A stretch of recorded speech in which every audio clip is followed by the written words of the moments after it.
But I am gonna ask you, did you see Megalopolis? No. Me neither.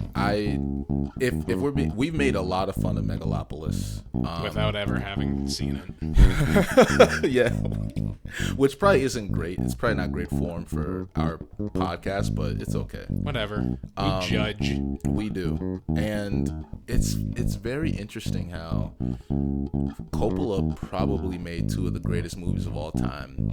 3, if you include Apocalypse Now, if that's in your, maybe but top movies. I'm assuming you mean the first 2 Godfather films. I mean, of course. And then I didn't mean Jack with the. You didn't mean Jack? No, I didn't mean Jack. I didn't mean Jack. You don't mean Jack. Jack. No, no, but we originally wanted to name this episode. We wanted to end Halloween on watching Coppola's 2 horror movies, which is Dracula and Megalopolis. And of course, Megalopolis is not a horror movie, but it just was getting panned in the reviews, and so that didn't work. It didn't, and it eventually we wanted to do it, and then it just turned out that we just did not have any motivation to see Megalopolis. Nope. And I've still heard a lot of conflicting things about the movie in and of itself, and I will watch it one day, but I don't know. This is the final episode of our Halloween series here, and I guess it's better to spend more time talking about the actual Halloween episode instead of just doing a complete deep dive on Francis Ford Coppola's career, because it is very extensive. Yeah. But Megalopolis did make $2,300, so. 2,300? Is that it? It's a joke. Okay. You want to know why I didn't take that as a joke? Why? Because it was so easy to believe. Yeah, this big movie made $2,300. Oh my God. No, I'm sorry. That is just... Mr. Coppola. What an interesting filmmaker he is, though. This guy will kill himself to make a movie. Hitchcock will kill other people. Coppola will kill himself to make a movie. Himself, yeah. Interesting duality there. He sold his entire, maybe not his entire vineyard, but he sold at least a piece of his winery company to make Megalopolis. Oh my God, was the wine any good? I mean, it was better than the movie. Should have kept his shit. But like, you gotta make you gotta keep the main thing, man. I'll tell you one thing. Let's hear it. It would probably take me about as long to get through a bottle of Coppola wine as it would to get through the movie Megalopolis. I've seen you do it. Yeah, of course. So when I say that if I could look up right now the easiest access to getting a bottle of Coppola wine, and somebody had a gun to my head right now and said choose Megalopolis or a Coppola bottle of wine, it's a no-brainer. Kidding me?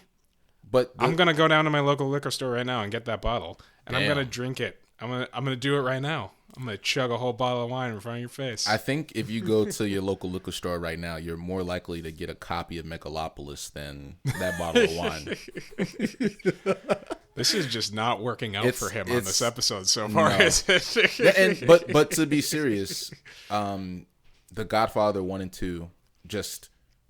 Who's going to argue that they're not the greatest movies of all time? That's the thing about Coppola, is that I have a lot of great things to say about him, and then we're going to dive into this movie that is Dracula, and I'm going to have a lot of things to say about this movie. Right. And a lot of things that feel juxtaposed to how I typically would feel about him as a filmmaker. I can't really perfectly say that I've seen a good handful of his films. I've seen all 3 Godfather films. I've seen The Conversation. I've seen Apocalypse Now. Yeah. I've seen The Rainmaker. And now I've seen Dracula. So I mean, this is the final episode. So let's just get into it. My name is Davis Leaf. Welcome to the final episode of the Loose Leaf Halloween specials. I am here with my co-host Blackula. and excellent, great one. And today we are here to talk about Francis Ford Coppola's Bram Stoker's Dracula. Francis Ford Coppola's Megalopolis. Oh, well, you're going to talk about that movie. I'm going to talk about Dracula. Okay, we'll have two reviews at the same time, just overlapping. Exactly. What's so funny about that to me is that when I'm watching this movie, for all the trailers that I've seen for Megalopolis, it has like sort of a similar visual language as this actual movie of Dracula does. And this movie, to start things off on a complete positive note, this movie is like technically gorgeous looking. It looks incredible. The cinematography, who is this done by? Michael Balalas. Yes. German cinematographer. So he actually did a lot of Scorsese movies that which ones? Both of us are very familiar with. Age of Innocence, Color of Money, After Hours, Goodfellas, The Departed, Last Temptation of Christ. Okay. Which all of those are visually terrific movies, aside from just being great movies of themselves. So he was the cinematographer for this film. But it's shot in no way similar to any of those movies whatsoever. Because so as you can see here, I have my notes for this film, and when I'm watching this film, it's weird how I feel like I'm taking notes down. I feel like I'm taking notes down like I'm a psychologist and I'm writing down the symptoms of a patient. So I just have very distinct keywords that I write down through here. Davis has the flip notepad. Yep. And I've seen you take it with you in the theaters and try to find like a scene where there's enough light for you to see in the theater. You have. And one of the first thing I wrote on this was Coppola crossfades. Wow. Because this movie is infested with crossfades where just two shots are just the same, or not the same, but they're just like they're two different scenes are in the same shots. There's a couple of like split diopters and things like that too, which is cool. Actually, we didn't talk about this on The Birds, but there's a really nice shot of a split diopter at one point. There's a split diopter in The Birds. I like split diopters. Do you want to explain for the layman what a split diopter shot is? A split diopter is when you put this certain lens on the camera and it keeps the distance between two things are perfectly in focus, essentially. So you'll have a character that's a little bit closer on one side of the lens and then a character that's further away on the other side of the lens, but they're both perfectly in focus. And it's very subtle, but if you always look at that in-between spot, or just like down the center of the shot, you can always see a little bit of a blurry line there that indicates that there's that line on the lens of the split diopter. So I like those kinds of shots. They're very cool and creative and usually speak to a lot of the visual language of the emotion of the scene. So Coppola does a lot of crossfades in this movie though too, and it's immediately apparent this is going to be continuous throughout the movie. There's a shot of when Jonathan Harker is in his carriage on his way to Dracula's castle, and you can just see him writing in his journal, and there's this really cool shot outside of like Dracula's eyes just in the clouds. Yeah. And I was just like, this movie's going to do a lot of this kind of shit. Yes, it does. And it did. It did do a lot of that stuff. And I think those were my favorite qualities of this movie. And it also makes me feel like that was mostly what this movie wanted to convey is like a very strong visual component to it where you don't feel entirely connected to most of the characters for the entire movie. At least on my end. I would agree, and I hate to agree all the time, but for these last few podcasts, we've just been agreeing. I did really enjoy this movie visually. Every scene I could tell was just planned for months and months. It's easy to pay attention watching this movie while the visual language is just so gorgeous looking. Right, and the movie's based on the original book, Bram Stoker's Dracula, and the book is a novel made of an amalgamation of journal entries, letters written to other people from Mina Harker, right, Jonathan Harker, and Van Helsing, right, which is very similar to the style that Mary Shelley wrote Frankenstein, as well as journal entries between Victor Frankenstein and his monster. Yeah, and for such a classic book based on a classic character in movies and mythology for Halloween, right? Dracula, this is a pretty ambitious book to adapt, and I think that it is mostly effective, definitely effective visually, because I would imagine that it's hard to take the material from the book and make it into a narrative, but I think that like a coherent one. Too. And Coppola does that, and there's still a ton of influence from the book. You do hear a lot of the characters, not necessarily providing exposition, but they're talking while they're writing letters. There's an internal monologue between all of the characters that are writing the letters from the book. Yes. And during several sequences in the movie, pretty continuous throughout the movie of when they're writing to each other. And that was a nice component that was adapted in this film. Right. And in someone else's hands, you would think that this would be a tough book to adapt. But then there's one scene in particular that Keanu Reeves' character, Jonathan Harker, is writing in his journal. And the shot is crossfaded. So in most of the shot, Keanu Reeves is writing in his journal. And then at the top of the shot, you see a train going along at the top of the journal. And you see the smoke from the train drifting down to the bottom, covering the book. So it's just very visually appealing, a lot of imagination. It's very meticulous for that reason. There's a lot of great artistry in this movie. Oh yeah, I mean all the other technicalities are pretty much just as good. Yes. The score is gorgeous in this movie as well. The costuming and production design, gorgeous, spectacular stuff. Yeah. And I would agree with you. The only thing is that I just wasn't invested in the characters that much. Maybe except Dracula. Dracula is one of the more interesting ones. There's a lot to talk about when it comes to like the acting and the performances in this movie too, because it's got a great cast. The cast assembled here are pretty high caliber actors. So we have Gary Oldman, who plays Count Dracula, aka Vlad, aka Vampire Nosferatu. Right. And he's really good. I like the different kinds of characters that he kind of portrays himself as. He's like the decrepit old man Dracula for like kind of the first act of the movie. And I think that's my favorite like visualization of the character throughout the movie, I would say. He's very intimidating. He feels very otherworldly and demonic almost. And then he regains like a bit of his youth then going forward in the movie, and then he just kind of becomes Vlad again. Right, he's very handsome. Exactly, he looks dressed in a nice suit. like Johnny Depp in every movie. Fair, like very westernized, very like just so. a gentleman in London in 73, I guess. Yeah, right. And then you have the pairing of Winona Ryder and Keanu Reeves, who play Mia and Jonathan Harker, who are just kind of elegant throughout the movie. That's kind of the apparel choice that they have. And then Anthony Hopkins as Van Helsing just kind of seems like this batshit scientist throughout like most of the movie. He is in contrast to the rest of the tone of the movie hugely. Like everyone else is very serious. They look like they're in a horror romantic drama. And you see I have my notes written here. Anthony Hopkins funny. Yeah, you have that. I'm complaining because I have Anthony Hopkins plays very where are my notes?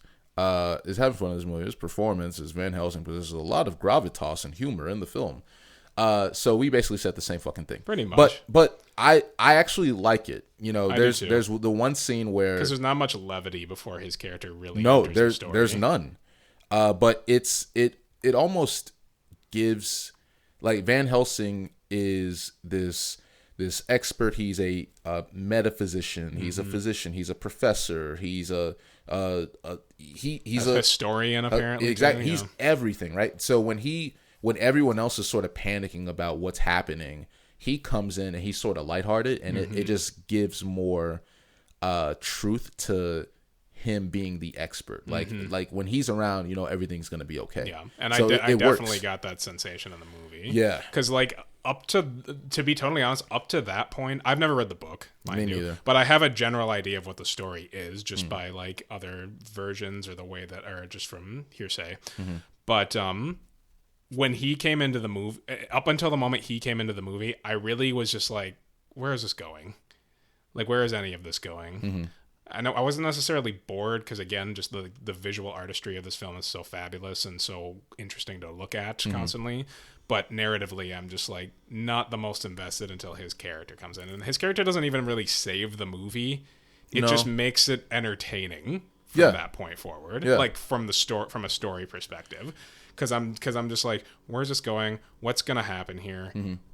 I honestly, this feels so mythical to the point where I just feel like all of this is a fever dream almost, and everything even happening in the characters' lives isn't actually happening at all. And then he comes in and grounds things a little bit more and says, yes, this is happening. This mythical creature from centuries and centuries ago is attacking all of these people, and they've placed their sights on Mina Harker, and so we gotta literally drive a stake through all their hearts and cut their heads off. Yeah. Well, and he's also very matter of fact about that, and it's one of the funniest line deliveries in this movie. Yeah, like there's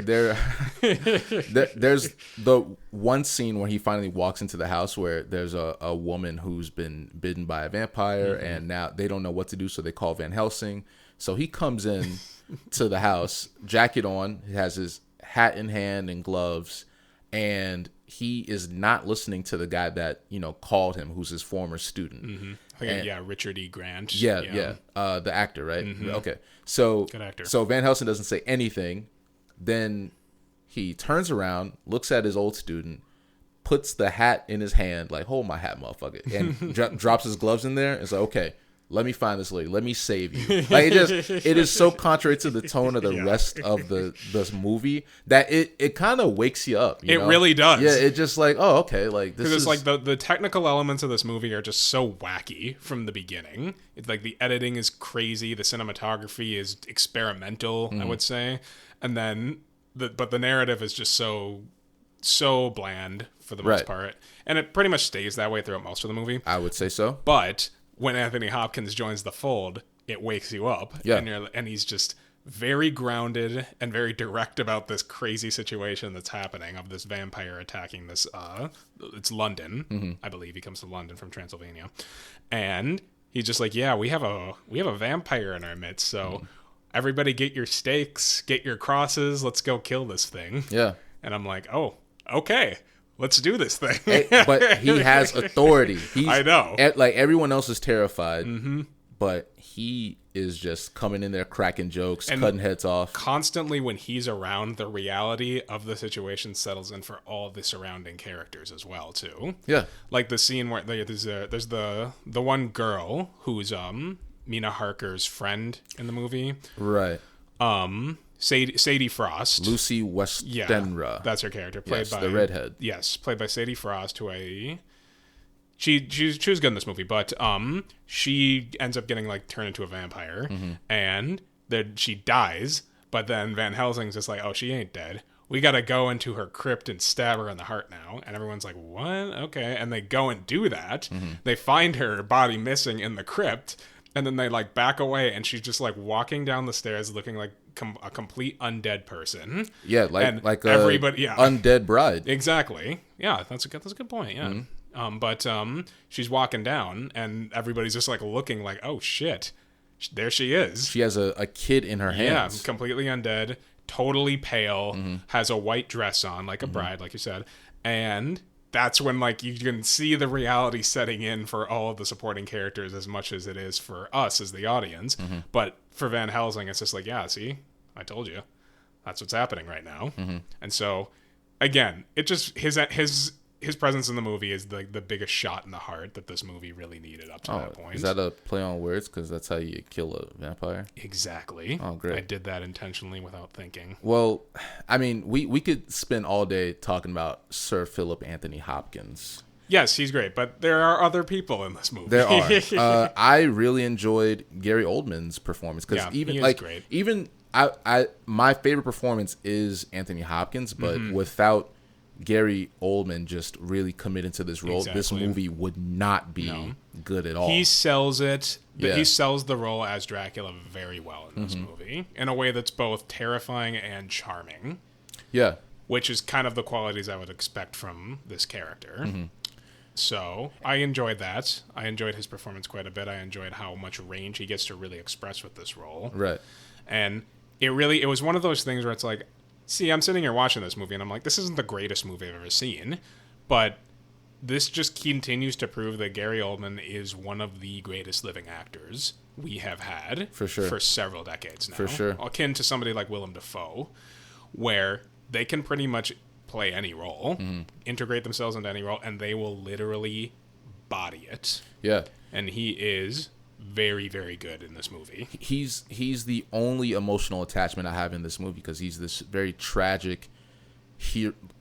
Well, not hero, but he's just this tragic. He's a tragic character. He's a tragic character who is fighting this war, this religious war, and he's fighting in the name of God and impaling a bunch of people. Yeah, in the name and of skinning God. them. Yeah, Vlad the Impaler, and his lover Elisabetta, who resembles Milena a lot. What's her name? Mina. Okay, yes, resembles Mina a lot, but Elisabetta, his wife, thinks that he died in this holy war, and so she kills herself, and he goes back to the kingdom to find his dead wife, who he's very in love with, and he just shouts to the skies, "How could my God do this to me? Like what? Like why has my God forsaken me?" He says, and he stabs his sword into a cross at in his kingdom, and it just gushes blood. Yeah. And it's very dramatic. It's very Shakespearean almost. A lot of this movie feels very Shakespearean. Yeah. I don't know if that was the intent from Bram Stoker himself when writing this book to like kind of channel his inner Shakespeare, but this movie in itself makes it feel like a tragic story. It feels like an opera. It does. And I will just say, throughout the movie, this is a guy who is, even though he's killing people and doing all this fucked up shit in the dark, he's very creepy. This is a character who is, just really entrenched in love and grief at the end of the day. It's compelling. Right, yeah. He sees this woman that favors his dead wife, and he is just really attracted to her and is doing all this fucked up shit to get to her. But behind all of that is just a lot of grief. Yeah.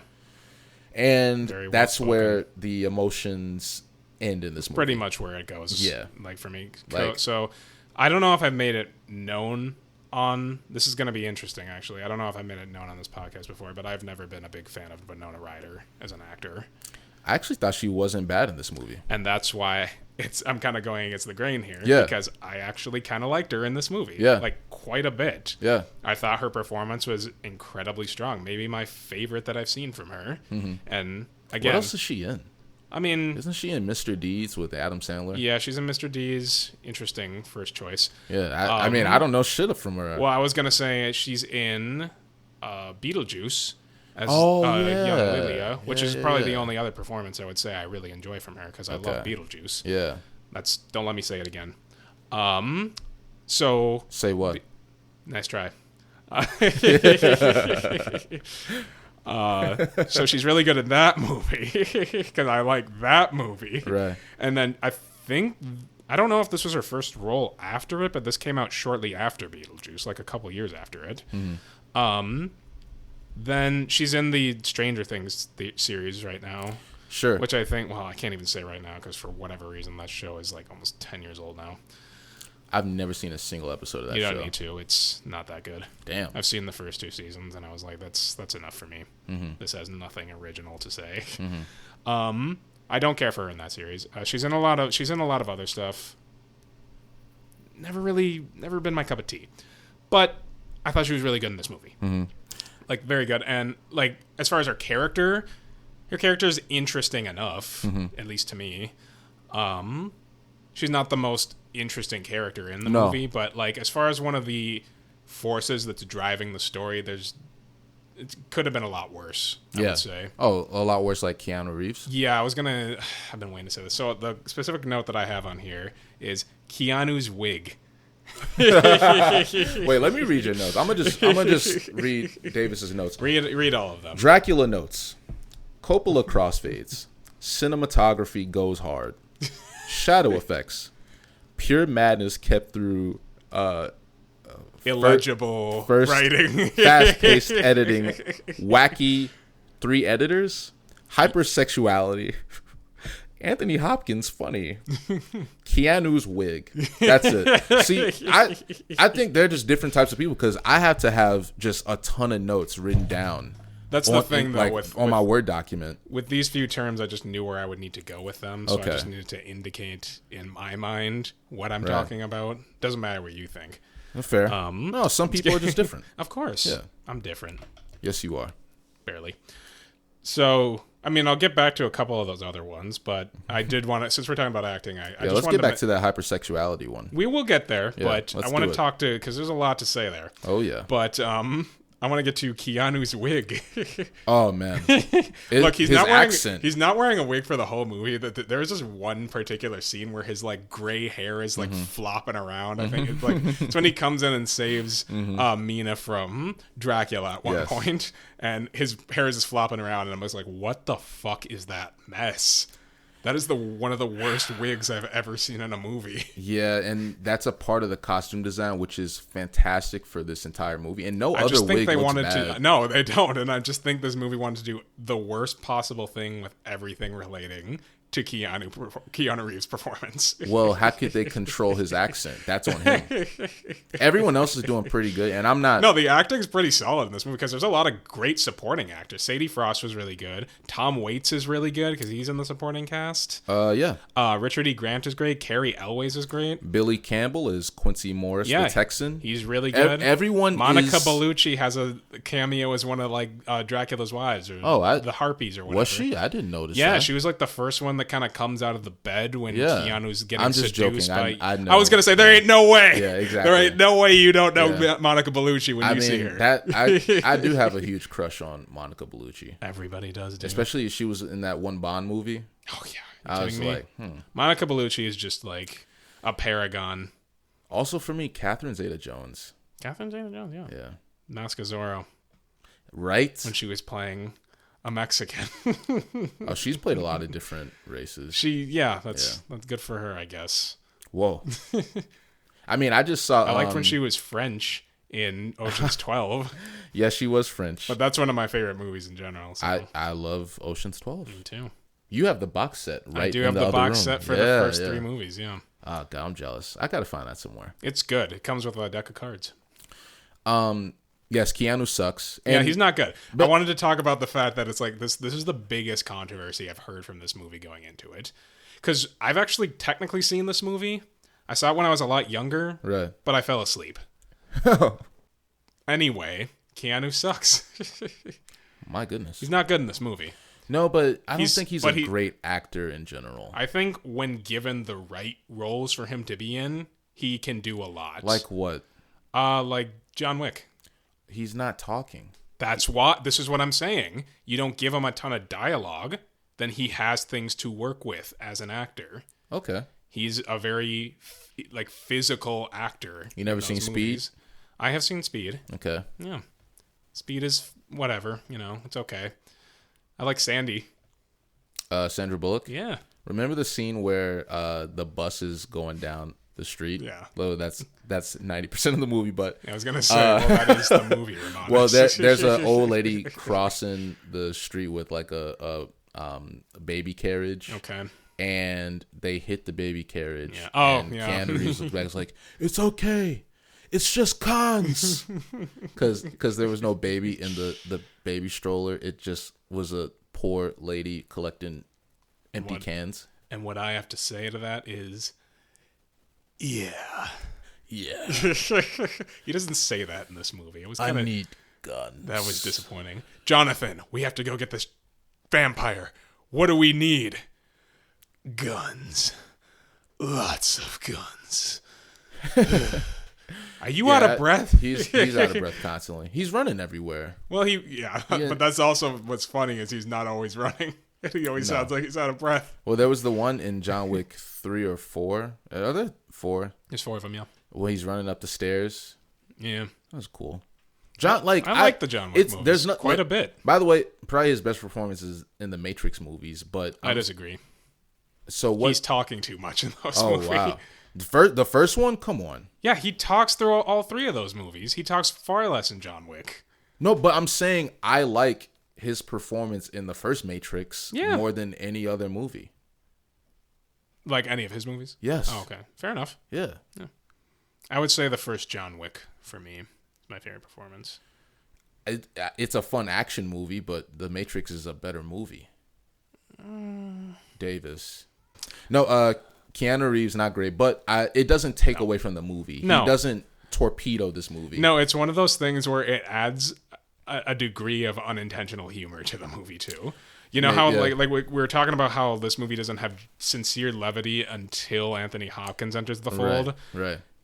I'm still finding the movie kind of funny because of how bad Keanu Reeves' performance is up to that moment. Right. And to be honest, he's not really in the movie a lot.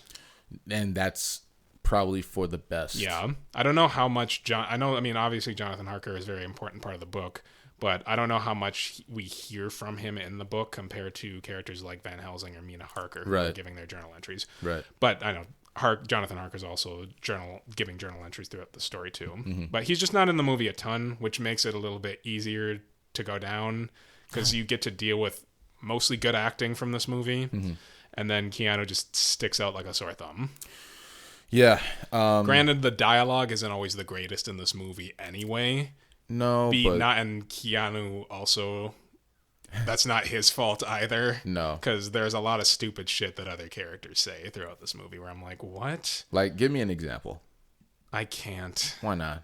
Because there's just too much you don't remember. I wasn't like, there just came a point in this movie that I just stopped listening and I just kept watching. Well, but that is... Even though the sound mixing is really good in this movie too. That's probably something that'll naturally happen just because you're adapting this book where it's not a narrative necessarily. It's just the journal entries. So they're having to fill in a lot of the dialogue. So it actually doesn't...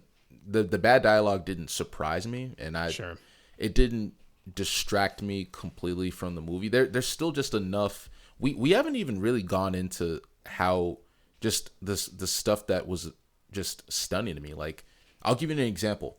So yes, Keanu Reeves' acting was pretty awful, but there's a scene at the beginning of the movie where Keanu Reeves' one of his first conversations with Dracula, and you see Dracula's shadow in the background, and you see that Dracula, Gary Oldman is moving in one direction in the shot in the frame, and you see that the shadow of Dracula is moving independently from Gary Oldman, and it even like motions to Jonathan Harker, Keanu Reeves, and it just has his hands out to Jonathan Harker's neck, choking him. Once Dracula sees Mina's picture, and Dracula makes the connection that, oh, this is my love reincarnated into today's and now this is world. the opposition, essentially. Yeah, 300, 400 years from now. And it just was so fucking incredible. So you read all of my notes here, and you read that I wrote down shadow effects on here. Oh, sure, yeah. And that all those moments were catching my eye too. Everything they were doing with Dracula's shadow. The particular moment that really just blew me away was just a moment where he's extending his hand out to Jonathan Harker in the same scene, and you see his shadow is advanced beyond the actual movement of his hand, and his shadow knocks over this like little teacup or something. It was ink. It just knocks over this ink before his hand even gets there to grab the ink. Yes. And I was like, that is cool as shit. And those are some amazing effects. Dracula's hand was reaching for the picture of Mina, and the shadow was more eager than the physical Dracula. Yeah. Would you like to know that is not CGI? That is another actor in the background. No kidding. And it's like a shadow puppeteer. Were they doing that for all those scenes? Yes. Okay, that's good, because the shadow isn't CGI. There's so many great moments with the shadow effects, because like I love that scene also where like Dracula leaves the room that he's talking to Harker in at that scene, and then you see a shadow stand there momentarily still looking in before it follows Dracula out of the room. And I was like, they put so much thought into these effects, and to know that like all of that was done practically, They had to engineer the lighting in the studio to have the shadow operate in certain ways in each shot. Incredible stuff. Yeah, stuff. the different guy in the background dressed like Dracula is doing different things. It just... That is very... Oh, God. See, this is why it's so apparent that Coppola put all of his time and resources into building a visual experience. Yes. And like a sonic experience more than any of their other components of this movie. Yes. And it holds your attention for pretty much the entire movie too, which is why I think like I actually think this is a pretty decent movie. Like, sure. Despite, you know, some of the writing and some of the very like Keanu's performance and whatever other flaws you can take away from this, it's a very watchable film and it's very, very unique. It is unique. It's not a movie that I would watch again unless it's with someone who hasn't seen it before. Sure, yeah. You know, I think that would be fun, but it's not. There's things in this movie that I was just like, I have never seen something like that before, like especially in the effects and the technical departments, where I know that nobody could just do that again. Nobody could just think of something like that again. Another great scene. There's the one scene in Dracula's castle, which we don't talk about the set design in this movie, but unbelievable. All of the gothic stylization, just brilliant. But Keanu Reeves is going against Dracula's advice to, you know, not go around the castle at night.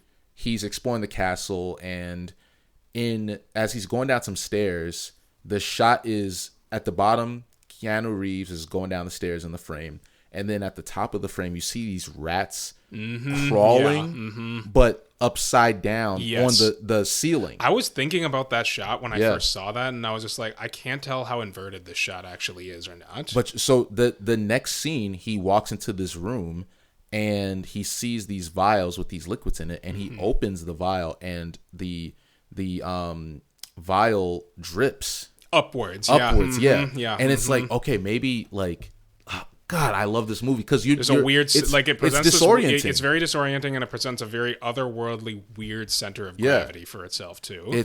And it really does. It feels like because like so often Dracula is described in this movie as like a devil figure, and it makes you feel like you've walked into the depths of hell in this castle. Yeah, I also like the continuity of Dracula and the vampires not having reflections. Yeah. So they have the one obvious scene where Dracula comes up behind Jonathan. I'm still on the birds. I almost said Mitch. For the record, we're recording this back to back with our episode of the Birds, even though they'll be releasing a week apart, and not even for a week or 2 weeks from now. Exactly. So he comes behind Jonathan. Jonathan's shaving in the mirror, and then the mirror cracks because Dracula comes into the reflection. Yep. But then later on, I like how subtle a lot of that reflection thing is in the story too, where they don't really dwell on it too much. They just there's certain qualities about like vampire lore that this movie heavily expresses too, but it just doesn't dwell on it because it's just part of it. But that attention to detail is amazing. They have the one scene where Dracula first meets Mina in the streets of London, and he sees Mina walk into this store, and so Dracula's outside of the store, and this little boy comes up to him and tries to sell him a newspaper. And so as Dracula buys the newspaper, the next shot is from Dracula's perspective, where he's looking through the window at Mina, who's in the store, and you see the reflection off of the window, and the newspaper is just floating out of the kid's hands into Dracula's hands, but you don't see Dracula. Interesting. I didn't see that. It just was like, oh, they fucking thought of everything. Yeah. Like from his perspective, he can't see his reflection, but he sees Mina. Yeah. And but it also, you just never forget that he's just otherworldly, undead, but he's in love. He's just starstruck by this woman who resembles his dead wife. It's almost frustrating how visually meticulous this movie actually is. How is it frustrating? Well, and how dull a lot of the story ultimately feels too. Well, but it's not often that I get a movie with such visual meticulousness in that keeps me invested for that reason, to the point where it's like, yeah, there's components that give you that energy boost in this story, but I'm paying attention from start to finish of this movie because the technicalities of it are so groundbreaking. Yes. I feel like There's one scene. I want to go see Megalopolis now as we're talking about this. Well, let's not go too far. Well, it's one of those things where it's like, think about what this guy can do 30 years later with his technical elements. Mm-hmm. Like, even if it's like a lot of the things that I've heard about Megalopolis have like mostly been about the plot and the story and the characters. I haven't really heard enough talk about the technical and visual elements of that movie, but any of them that I have heard have the most positive things to say about it. So I'm wondering if I were to watch Megalopolis, it would be a lot easier for me to enjoy, knowing then he's going to be pouring a lot more of his resources into that side of the film rather than other parts of the film. Well, after this recording, let's go down to the liquor store and buy a copy of Megalopolis and watch it at your place. Yeah, why not? Yeah, who cares? Who cares? There's the one scene where Dracula is about to turn Mina in her bed, or in someone else's bed. I don't know. I know you love that scene. But anyway. I wasn't listening. Okay. You never do. No, but so he's trying to turn Mina, and all the men come in, try to attack him, and he sort of backs up into the darkness of the room, and someone comes with a huge candle and shines a light into the darkness, and his body disappears, but what does appear is this stack of rats that are like in the form of a body, and they just fall to the ground, and then they run out of the window. It just is done so fucking amazing, man. I think you loved this movie. I was about to say I do love this movie visually, but I'm never gonna see it again. It's one of the this is what I'm saying. It's so frustrating because it's like this movie, like usually I want the screenplay to just be the most perfect thing about any movie. And in this movie, it's challenging me in that way because the screenplay is imperfect, but most of the direction and the technical elements are pretty perfect in this movie. How would you fix this movie narrative-wise? Narratively, I would I can't give you details, but I would find a way just to make a little bit a lot of the other characters a little bit more compelling. Because the characters of Mina, Jonathan, and Van Helsing do their job for an adaptation of the story. I just don't think that they're that interesting of characters in this movie. Because how much have we really spent here talking about the character of Mina Harker or Jonathan Harker? We've talked about the acting a lot. We've talked about the way that they're dressed, but not so much about their characters. We've talked about how funny Anthony Hopkins is as his character, but he's still pretty one-dimensional. Yeah, I mean, it's tough. Dracula himself is probably, to me, the only fully fleshed out three-dimensional character in this movie, which is a good thing for a movie named after him. Right. But it's not just a story about him. Right. I don't disagree. I don't know if I would say frustrating, though, just because I'm okay with a movie not hitting every home run, right? Like some of its parts. Yes. And that's something that I've been trying to learn so much this year about a lot of movies I've been watching and shows too, is not identifying the entire project by the sum of its parts. And because when there are some parts that are just so unbelievably good and almost carry the weight of what it's lacking, then does it really make it a bad movie? Maybe no. Maybe not. Yeah. Even though I'm not in love with the screenplay of this movie, the visual language of this movie is streets ahead of a lot of movies I'll see today. 100% agree. And I think that's admirable. This movie has miniatures. They have the matte paintings for some of the shots. Like they are, it feels like they're doing every type of technique in movie making, at least visually. And I admire it for that. And even, am I in love with this movie? Yes. No, like, and I mean, there are some parts that I feel like we have to talk about, because there's a lot of crazy shit that happens in this movie. But I think you're so in love with this movie. No, not as much as you. I think out of the two of us so far, well, I mean, to put you on a pedestal, I think you're ready to suck some blood off of Dracula's chest. Whoa, my God. My goodness. I want that for you. I'm going to move forward. No, I want to stay on topic here. Do you? This is now your intervention. Oh, hey, I need one. No, so First step. but how many movies?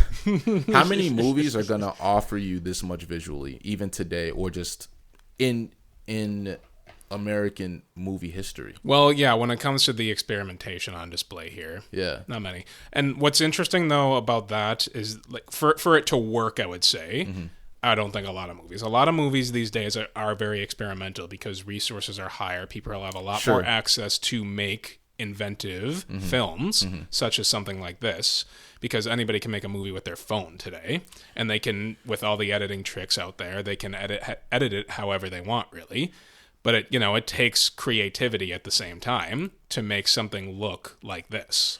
Well, but here's the thing though: the scene with the rats, the shadows, all that stuff easily CGI.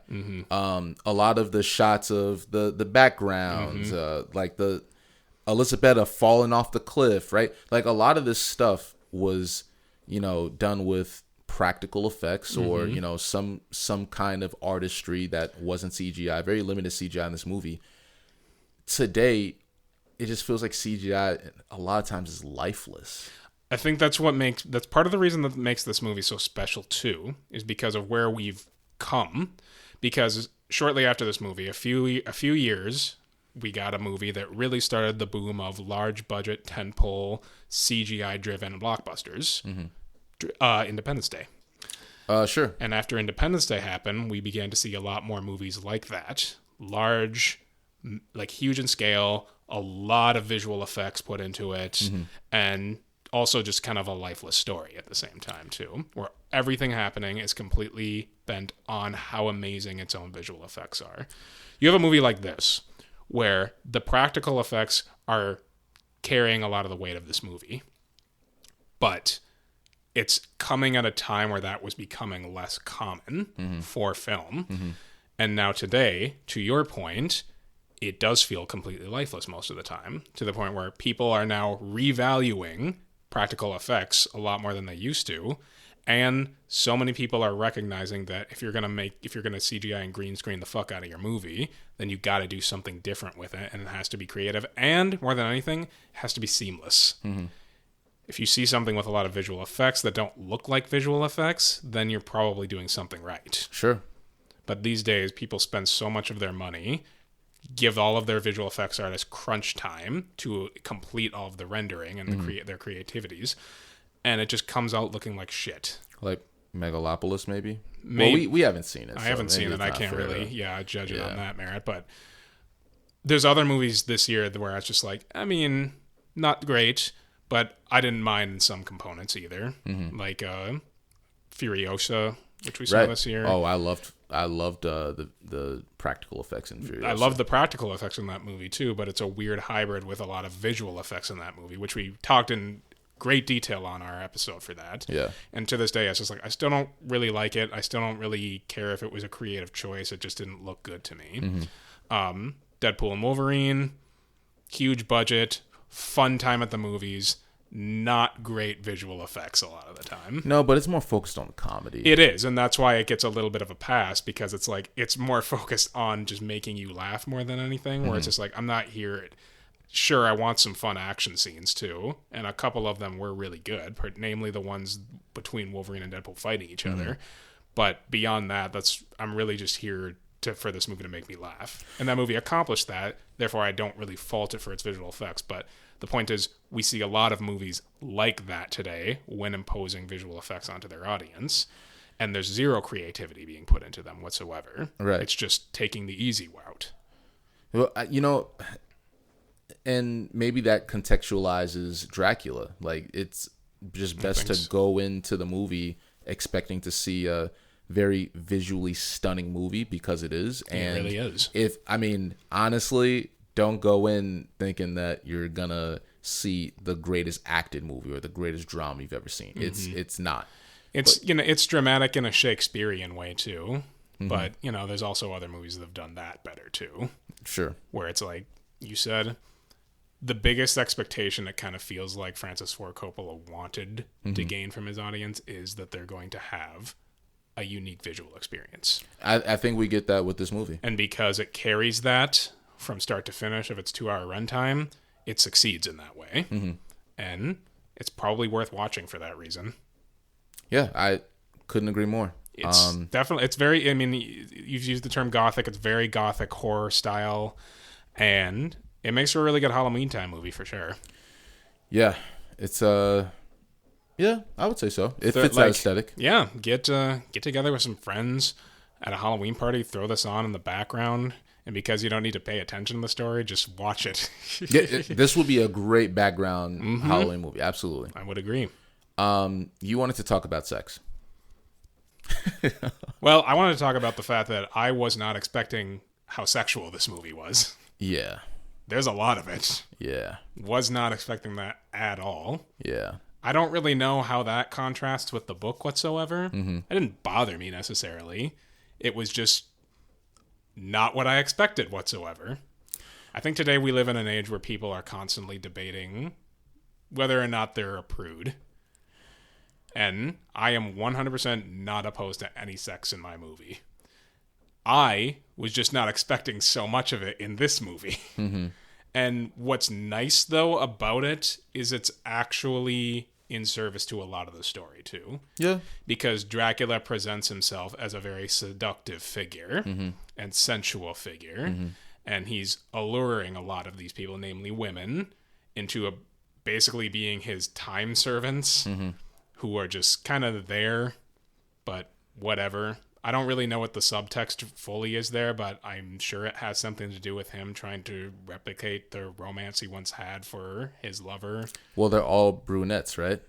Are they? Yeah. Oh, yeah. Well, there you go. Just like his love, Elisabetta. Yeah. So maybe he is trying to replace that love, but none of them actually are able to satiate him, so he has to get multiple. Yeah. And he leaves those 3 to actually go see another woman in a different country who actually favors Elisabetta a lot. Mm-hmm. But I agree. That's always kind of the sexuality of it is always kind of the process. Mm-hmm. It kind of seems into his hypnosis, I guess I would say. Sure. Well, because like with the character of Lucy, yes, played by Sadie Frost, that's like a huge component of her transformation into a vampire, essentially. Mm-hmm. And it's unique. It's very unique. And while it's very highly sexualized, it's also kind of unnerving at the same time. How so? Well, you see all of these characters like surrounding her at one point while she's in her bed. Right. And she basically seems like for the entire time, she's just like moaning and groaning, almost as if she's on the cusp of an orgasm. But all of them are grounded in reality, recognizing she's basically really ill. And like they're treating it as she has some sort of a fever, right? Or not a fever, but like some sort of a she's illness. Hot. Yeah. Running a temperature. Yeah. And it's unnerving for that reason because it's like you can tell she's essentially transforming into like a demon, like a servant of Dracula. Yeah.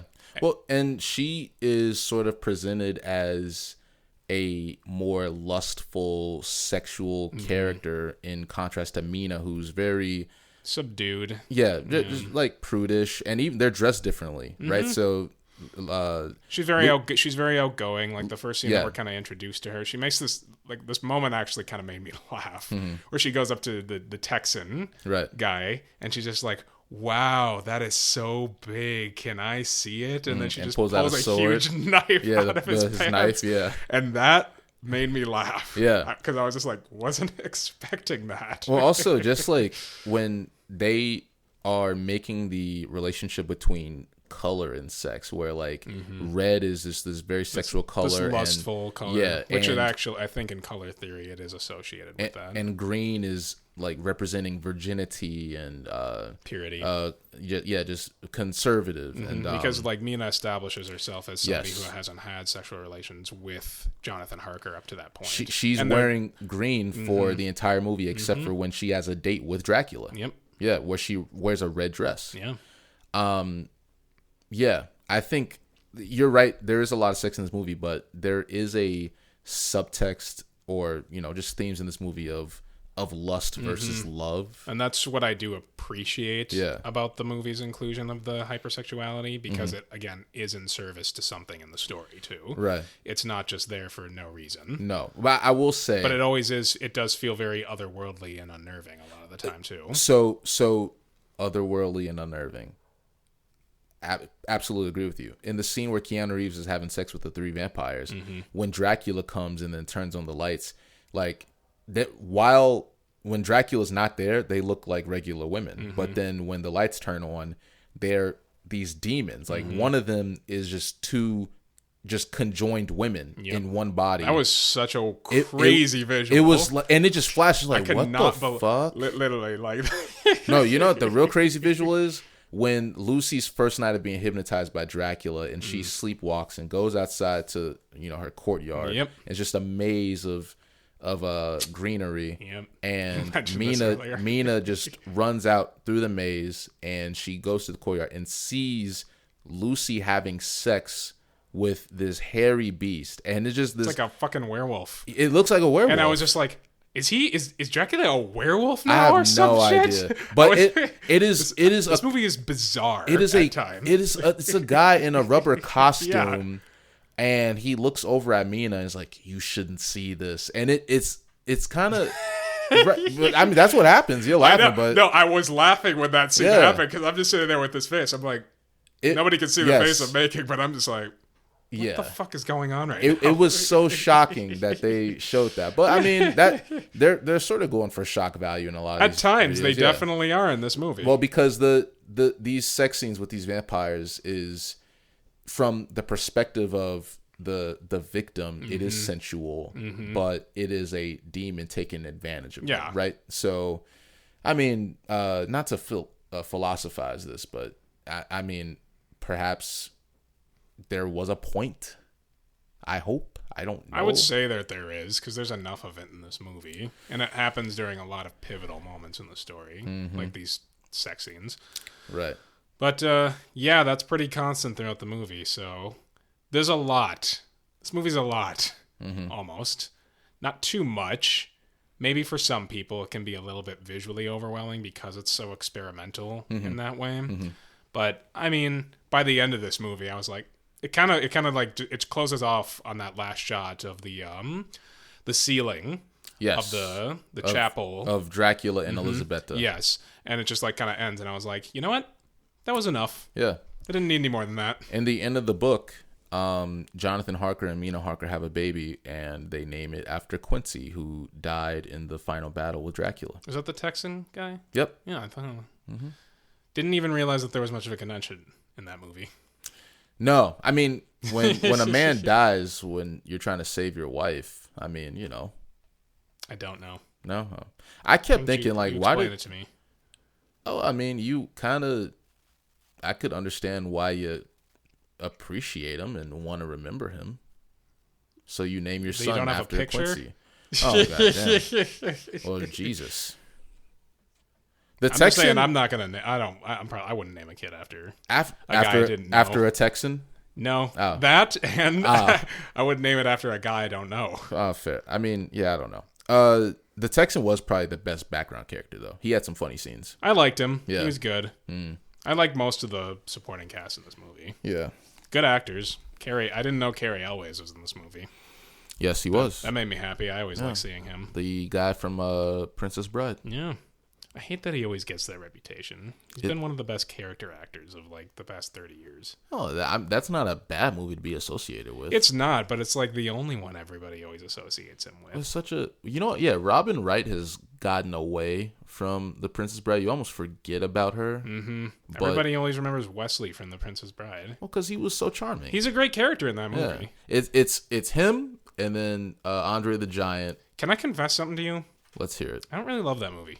It's okay. Yeah. That's not a movie where I'm... Everybody loves, like, literally goes up to bat so quickly for that movie. That's just not one that I can defend that much. And I love Rob Reiner films. I think he's an incredible director. I love Misery. I love Stand By Me. Okay, I like his Stephen King adaptations. Right. Or, no, he did A Few Good Men as well. Yes, he did. I love that movie. Yes, he did. But Princess Bride, I'm like, Nah, not for me. Nothing wrong with that. Fun movie. That's not a me. movie where I am gonna die on a hill. It's okay. No, you'll roll down a hill. Oh god. Oh my god. That's literally my favorite part of that movie. Let's just fucking end it right here. I can't believe I fell into that. I can't believe you did either. That was so Jesus easy. Christ. Well, Dracula's pretty good. Yeah. I think, as we've been talking about it too, I liked it when we watched it, but I think it's like more worthy of admiration after we've talked about it than I would have initially thought before this conversation started. So it was a great movie. Pretty great movie, especially visually. It's fun. I think anybody out there that watches this, you'll get a very, very unique experience in which you probably won't forget and will probably talk to other people about. So that's Francis Ford Coppola's Dracula. Well, no. Francis Ford Coppola's Bram Stoker's Dracula. Yeah, can't forget that. Well, before we go, this was the last episode that we did for the Loose Leaf Halloween specials. And for anybody that actually listened to us chat Halloween horror movies throughout this month, we want to say thank you. And we also want to say thank you for anybody that has just been listening to us in general. We've had a very busy month throughout October getting all of these reviews and retrospective reviews out for people, composing our own notes, trying somewhat to collect our thoughts, not exactly succeeding, but that's okay. I had fun doing this, and we hope that you've had fun listening to us. Do you have fun doing this, Romanus? I did, and like I said before, I hate horror movies, but I went through a pretty decent gauntlet, and I came out, and some of these movies were some of the best movies we've seen this year. Yeah, I agree. So, yeah, I had a great time. I think we were excited when we first came up with this idea. We made that cool Halloween graphic that Shout out to our designers out there. Yes, Anjana, thank you so much for making the actual art of our jack-o'-lantern leaf. And our friend, really. Yeah. Our friend Adrian, who came up with the background. Love you, boy. Yeah, you did good. You did great work. We really appreciate that. And I had fun doing this. And it was nice having a schedule for ourselves so that we could be held accountable for all of these release dates, which we've managed to stick to very proficiently. And so I'm grateful for that. We should probably schedule things out a little bit more often going forward. Well, let's not get too crazy. Yeah, no. Come on. It'd be beneficial if we wanted to stay on track, but also the randomization of it makes it a little bit fresh. It makes it a little interesting. Doesn't it? Yeah. Keeps it interesting. You can't be too planned out. Nah, because then you won't have any fun. You got to leave a little room for chaos. Of course. A little bit of chaos, a little bit of spontaneity. Never hurt anybody. Yeah. That's not true, but you get the point. But thank you, everybody, for joining us this month. This has been fun. We're looking forward to next couple of months. We're definitely going to be diving back into a lot more newer films coming out in theaters, which we have really not been doing this last couple months, to be honest. But we're looking forward to getting back into that. So stay tuned. And as always, this has been the Loose Leaf Media Podcast. This has been our Loose Leaf Halloween specials. My name is Davis Leaf. I did this with my co-host, Romanus. And we will see you guys next month. Take care, everybody. Bye, guys.